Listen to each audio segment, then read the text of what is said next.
Lukwago no yatandise ekintu ye niwe twogerera kati essaawa eno kimuzitooweredde Electoral Commission ya Uganda okongeza ennaku zino ebadde emanyi nti enyigaffe kumbe etuyambako kumanya nsolima zino nabagambye ekintu kya KCC ekino bano bakansala bave mu kwebuzaabuza ne Zahara Luyulika bakirimu wakati Lukwago emmando abaanika yamulinnya najja n'akubawo ekintu webba kumbe ali mu ku-exposing nsolima zaabwe zibatuyinza bannange tulwanagana kujjako Museveni bana abasajja bali ku business Elias Lukwago n'akabinja ke bali ku business bakwata ba councillors ne bakwata n'abalala abagala okwesimba okuba MPs ne basindike waffe bategeke business kubanga bakimanyi okufuna kadi ya NUP ebeera sure deal oba oli kuki bana abasajja bakola ekintu kye bayita sponsorship under fiscal democracy bo gwe wononyeza sente mbozimba obuzigo bwe bo babeera banoonya ba candidate ba kusponsoringa bafuke ba business eyo maaso Elias Lukwago yakutte business yaabwe n'agyocha then katuje kumwa abakagira nabagambe Zahara Luyulika ono sente ezo yaziri ekintu kino akirimu kakati njagala olabe bakansala bano ono kansala yazze ngazze kunnyonnyola nsonga ziri mmwe tutegeera kankulage amanya okuna libo bitano nga nzakikira abantu b'Makindye kyanaku nnyo nti ebiri n'amaaso weebiri eby'omwala naye nga nze kinoma Claude Maye ebbanga Katonda ayambye ne mumwanika nze ebbanga lyonna sirinyangako mu ofisi ya Lord Mayor kuba namulabirawo de olunaku lwe first council yaffe yatugamba nti always yajja n'abapya abakadde baba n'olugezigezi meaning nti abakadde baba bamutegedde enkola ye kino kyakoze mu biseera bino council gyategeeze gyagamba nti twagaba omwala mugwe buyali mugwakuna essaawa ezo zonna Lord Mayor ng'aweebwa funds City Hall erina funds za media abadde alindaki nze nsuubira kino kiriwo kunafuya kibiina kya NUP kubanga bakansila bonna abakutte nga bwe yakola aba FDC n'abakuba n'abasuula wali nga bwe yakola aba DP n'abakuba n'abasuula wali alowooza naffe agenda tukuba mu bintu bye bigweteke Lord Mayor abadde mu ssaga nnyingi nnyo naye nga ffe tumuwa respect ng'omukulembeze yasooka kulwanira buyinza ng'alwanira obuyinza between Zahara naye era nze I appreciate so much Zahara nti akoze ebintu eby'omuwendo ebitasuubirwa Zahara ye muntu alwanyisiza Lord Mayor okulaba nti atuuka ku level eyo ng'amanya wa waakoma n'obuyinza bwe bukomawa Lord Mayor be batuwa SEC yerimu ba minister abatuweereza information ffe nga ba councillors abaleeta order paper gye tudiscussingako Lord Otyo webale nnyo bitaano webale nnyo obadde oluse bulungi nnyo obulimba bwe script mbadde mugiruse bulungi nnyo naye otuuse ku Zahara Luyulika no awoyo noonye byonna boyirina abo bagezi nkiddamu mumuyinza okulooza nti mwokubeeramu obwo bufumwe musinga amagezi naye tutegeera eno script ya Zahara Luyulika akalira akateereddwa ku Zahara Luyulika kati atandise okukola clearance bitaano ina video gye wakoze n'otugamba nti mwagula ettaka lya kasasiro eddundu siwe lyali sente kakati nange kankubuuza ekibuuzo ebbanga lyonna lwaki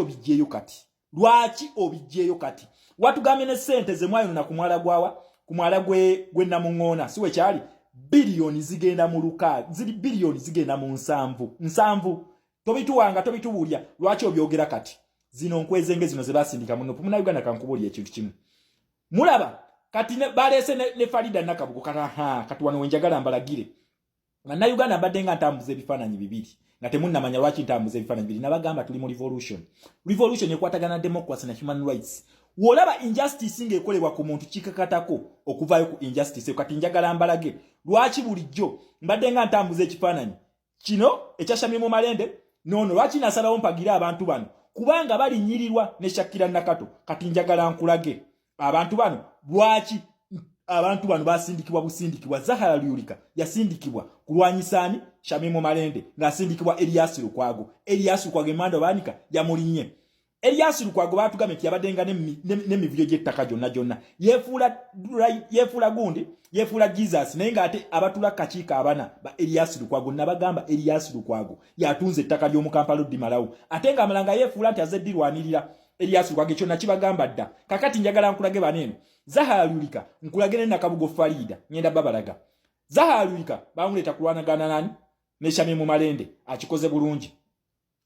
Farida Nakabugo bamuleeta kulwanyisani Shakira Nakato tugende empola nakugamba totta kibenga tonna kikine nyanduso ebbanga lyonna mbadde following abantu bano move zaabwe yensonga lwaki nasalawo ne ngamba I'm standing with Shamimo Malende I'm standing with Shakira Nakato kakati kantandike bano abantu bano babeera ne tekeji emu nti bo bino babikopa nga babijira ddala kwani ku Grand Master waabwe enkola ya Grand Master waabwe nabo babeera bakola enkola ya Museveni ya Elias Lukwago ya Zahara Luhirika kati babadde baagala ba penetrating banene babayingize mu system ya National Unity Platform nga balowooza nti fe tuli basiru tuli mu struggle abaana bafa abaana basiwa bo bali mu business kakati Zahara Luhirika a connecting bulungi nnyo ne Elias Lukwago bakubesha mimu malende okitegera bakubesha mimu malende bamugjewo Zahara Luhirika mu media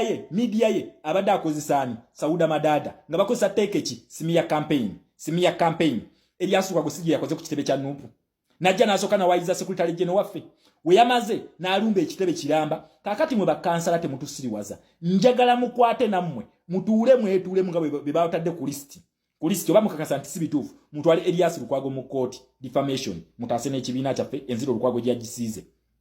kakati ebyashamye malende bimbadde mu biraba era olutalo luluna bagambye terugenda kuggwa Zahara Luhirika ogenda kuyita munze okuba shamye mu malende inze ate wenkulema tojja kumukuba kakati kankulage teke yemu Zahara Luhirika gyabadde akozesa ku shamye mu malende ate era yemu ne Nakabugo Farida gyakozesa kwani ku Shakira Nakato kakati njagala mwegane en account temugimanyi ebintu bino nabiraba dda en account temugimanyi eno temugimanyi ono guy temumumanyi akola na fake pose kakati eri Zahara Luhirika aina Sauda Madada ono aina kana akavubuka kano okujja kulumbani ono Shakira Nakato naye ono bana bali mu command ya Kayemba Solo nabagambye fe tuli mu lutalo bo babala business batusindika mu mapesa ono omwana ono atambula na Kayemba Solo oshegera ono nakabinja ke bana bavubuka bano banji ku media babateka okuwani Shakira Nakato kati Kayemba Solo ye atambula nani atambula na Veronica naye atuletede ne pesa ya Nakabugo nti wali kasita kigana jukira Veronica yayo kyadda kati Kayemba Solo aliawo 50-50 ayinzo jifuna ayinzo butajifuna naye Kayemba Solo mukimanyi Kayemba Solo ye sponsor wa Nakabugo Farida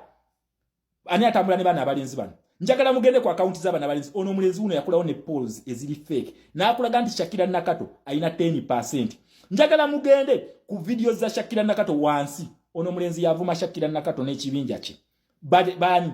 va Farida Nakabugo okitegera bonna bana bafisadi democracy bakozesa simya campaign kwayiriza lwaki obigyada ku Grand Master wabo zino zensolima eziri mu business ya Lukwago ne Kayemba Solo ono obana abana simu tebatambula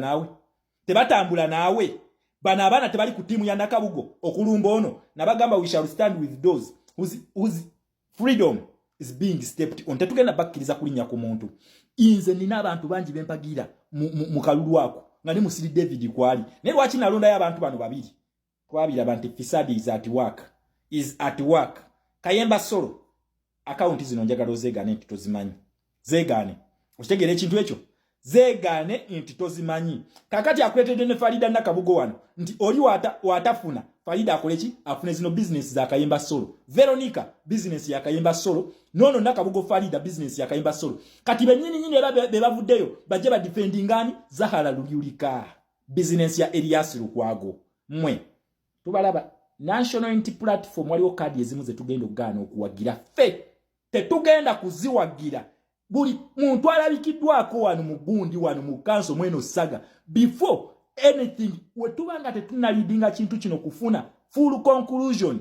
please kadi ezimu tetugenda kuziwagira ku lwa revolution tetugenda kuziwagira kubanga twategedde waliwo ababa places amapesa fe abaana tuli mu struggle na abaana bafa abalala bali makomera bano bo bali mu business batandise ku setting amapesa gaabwe Elias Lukwago manda bani kane mulinya n'abagira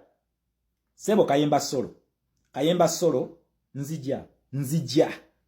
Zahara Luhirika Elias Lukwago temugenda kumpona muri mu business basebo we mujeno nemwe kuisa selfie ne president nemwe fula banange ninyo Kayemba Solo yefula nyo kyali wa president kumbe eri mu bukoma nsimbi yakulira okucyankalanya bali kutekechi kubagola banga agenda okulemesa musige malisi musige propaganda fe tugamba we tubanga tugenda mu kalulu tugenda ku reasoning ideas wategera ideology yafe tuliko awo wategera values yafe awo naye tojja na simya campaign kutandika kuwa muntu nga mukuliyetinga obubinja kuno ku media mukuba omuntu mumonone nga muli muzisimya campaign oyisewa babo bano nabagambye nyimiridde okulwa ddembe lyabwe for their freedom and rights Kayemba Solo wedde kulinya mu steps zo linnya mu steps zo nze siina kyakufiirwa